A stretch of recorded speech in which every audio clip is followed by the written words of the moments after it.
he doesn't know a whole lot about anything.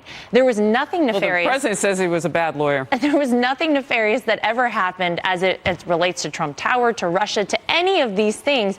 And everyone on the Democrat side is salivating, hoping that there's something that Michael has. I don't think he's got anything. He got the world's attention with recordings of the president, and you go from there. I want to mention something to you and get your response to it. There has been, as you know, a lot of blowback on some words that you had to say with regard to the shutdown and those people who are working without paychecks. And some of them have been deemed unessential, so they're not even on the job, right. which is hard, too, because you hope you can protect your job by being there. It's stressful. It can raise your credit limit if you miss a mortgage payment. It can make your life hard in terms of getting clearances if you work for the government and need one in the future. What did you mean to say when you said that people were hurting a little bit, just a little bit of pain? Well, first of all, this is a classic example, Harris, of exactly what happens with the mainstream media. If anyone bothered to watch the entirety of this interview I watched the whole thing. I think it was very clear. I am incredibly empathetic towards anyone right now who is struggling without a paycheck, without several paychecks, who have families, who have mortgages, bills to pay. I think that it's got to be incredibly tough for them.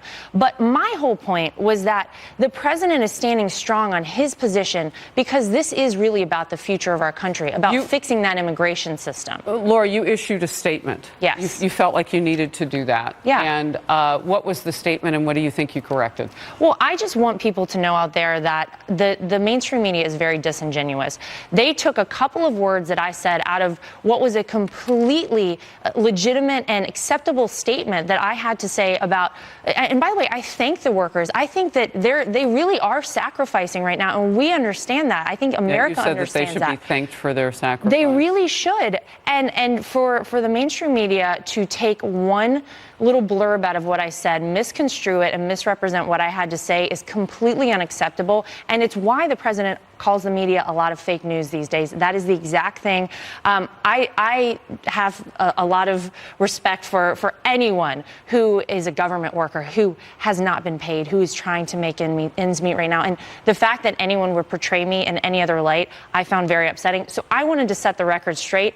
That is not in my character to do something like that. And it was really hard to see all these people attack me over something that was misconstrued. Well, and it also reflects just how much people are hurting in a wide stance and their points of view right now. Thank you. Thank you very much for issuing that response as well, on camera and in person. Sure. Lara Trump, thank you. Thank you. All right, the White House is setting the stage for a second summit between President